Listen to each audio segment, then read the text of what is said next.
포켓북 핵심 23번입니다. 유도장애 그랬죠.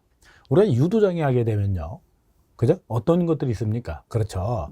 전자 유도장애가 있죠. 전자 유도장애. 또 하나는 정전 유도가 있습니다.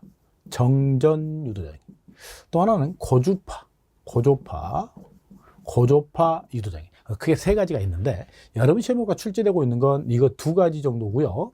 얘는 실기시험에 종류를 적어라 해서 세 가지를 적는 문제는 있습니다. 자, 그럼 유도장애다라고 하는 얘는 누가 만드는 건다는 거예요? 영상분이 만든다 그랬죠. 영상분에는 영상분 전압 V0가 있고요. 영상분 전류 I0가 있죠. V0다라고 하는 거, 그죠? 얘에서 만들어진 정수가 누가 있어요? 그렇죠. 얘 같은 경우는 C 정수가 있고요. 얘는 L, 인덕턴스가 있죠. 이걸 우리는 유도장애는 서로 주고받아야 문제가 생기죠. 그래서 상호 정전 용량이다 라고 얘기합니다. 상호 정전 용량. 얘는 상호 인덕턴스라고 그러죠. 상호 인덕턴스. 자, 그래서 얘가 만든 유도장애를 뭐라고 그러고요? 정전유도다 그러죠. 정전유도. 얘가 만든 유도를 전자유도 그럽니다. 전자유도. 근데 우리가 대표적으로 대책을 세우고 있는 건 주로 전자유도에 대한 얘기죠. 자, 그래서 여기에 대한 얘기를 할 건데요. 간단하게 한번 보시면 이런 얘기를 하는 겁니다. 예를 들어서요, 여기에 지금 우리가 송전선로가 있는데 VA, A상위의 전압, 얘는 VB, 얘는 VC, 그죠? 그 다음에 여기 통신선이 하나 있다라고, 여기를 통신선이라고 그럴까요? 그러면 여기다 전류를 흘리게 된다면, 그렇죠? 여기에 전류가 흐르게 된다면 얘에 의해서 여기에 영향력을 주겠죠? 얘도 여기다 영향력을 줄 수 있고요. 얘도 여기다 영향력을 줄 수 있다. 자, 그런 얘기입니다. 그랬을 때, 그죠? 우리가 여러분들이 기본적으로 알고 있는 건 여기에 뭐가 흐르면, 전류가 흐르면 뭐가 만들어져요? 자석이 만들어지죠? 통신선도 역시 마찬가지였겠죠? 이렇게. 그래서 서로 이렇게 떨어져 있으면 문제가 안 되는데 서로 겹치는 공간이 이렇게 만들어지게 된다면, 그죠? 여기서 나타나는 거, 그걸 우리는 상호 인덕턴스다라고 얘기하죠. 상호 인덕턴스요. 그래서 얘를 M이다라고 쓰겠다는 거예요. M.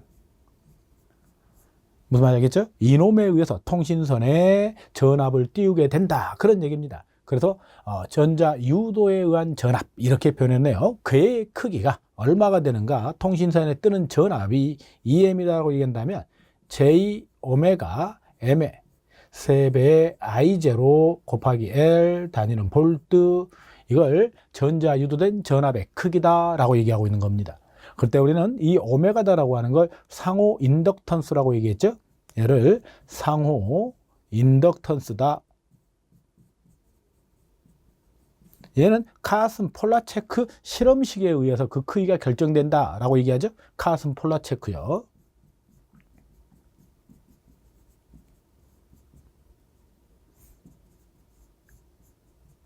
이 정도 체크를 한번 해주시고요. 자, 여기에 전류 방향에 따라 가지고 얘가 반대로 유기를 하니까 여기다 원래는 마이너스를 이렇게 붙여주는 게 바람직한데 우리 전력에서는 크기를 갖고 따지고 있기 때문에 마이너스를 빼고 많이 얘기하죠.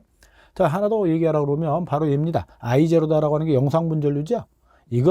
이게 그죠? 기유도 전류, 그렇죠? 기유도 전류다. 그죠? 얘가 뭘 의미합니까? 유도 장애를 일으키는 전류다라는 의미예요. 자, 이 정도 체크를 하고 지나가 보도록 할게요. 자, 정전유도장애, 이제 정전유도에 대한 얘기가 나와 있네요. 자, 방금 전에 얘기했듯이요. 우리가 정전유도다라고 하는 건 전력선이 하나가 있어요. 이 전력선이 있고요. 여기 뭐가 있습니까? 통신선이 있다. 이렇게 이해하시면 될 것 같아요. 여기는 대지가 있습니다. 그러면 전력선과 통신선 사이에는 그저 가공으로 설치되어 있기 때문에 공기가 존재하겠죠. 여기에 CM이다라고 하는 C값이 존재하겠죠. 금속과 금속 사이에 부도체, 그죠? 유전체가 존재하게 된다면 그게 곧 콘덴서의 구조를 갖는다라고 얘기했어요. 그래서 이거를 우리는 뭐라고 읽어줄 거냐면 상호 정전 용량이다. 이렇게 얘기를 할 거고요. 선과 대지간, 여기도 C가 존재를 하죠. 이걸 CS다라고 얘기할 거고요. 이걸 대지 정전 용량. 이렇게 얘기를 할 겁니다. 자, 그렇다면 여기서 전압을 가했다, E0라는 전압을 가했다라고 보자는 거죠. 그랬을 때 여기 통신선에 유기된 전압의 크기가 얼마입니까? 이걸 얘기하는 거예요. 그래서 얘 같은 경우는 이렇게 봐도 큰 문제가 안 생기죠. 이렇게 전압을 인가했다라고 얘기하면 얘와 얘가 무슨 연결되어 있는 거예요? 직렬로 연결되어 있는 결과겠죠. 그래서 이번에는 이거를 ES다라고 얘기하면 이렇게도 쓰는 거죠. CS 플러스 CM 분의, 그죠? C니까요. 임피던스하고는 다르죠. 상대방 걸 가져와야 되겠죠. 그죠? CM이 들어오고요. 곱하기 전체 전압, 단위는 볼트, 이렇게 표기한다는 겁니다. 자, 삼상도 우리가 해보면 결과는 어떻게 나와요? 그죠? 얘 같은 경우는 CS 플러스 3배 CM 분의 3배 CM에다가 곱하기 전체 전압, 그죠? 이렇게 표현된다라고 하는 거 체크를 좀 하셔야 됩니다.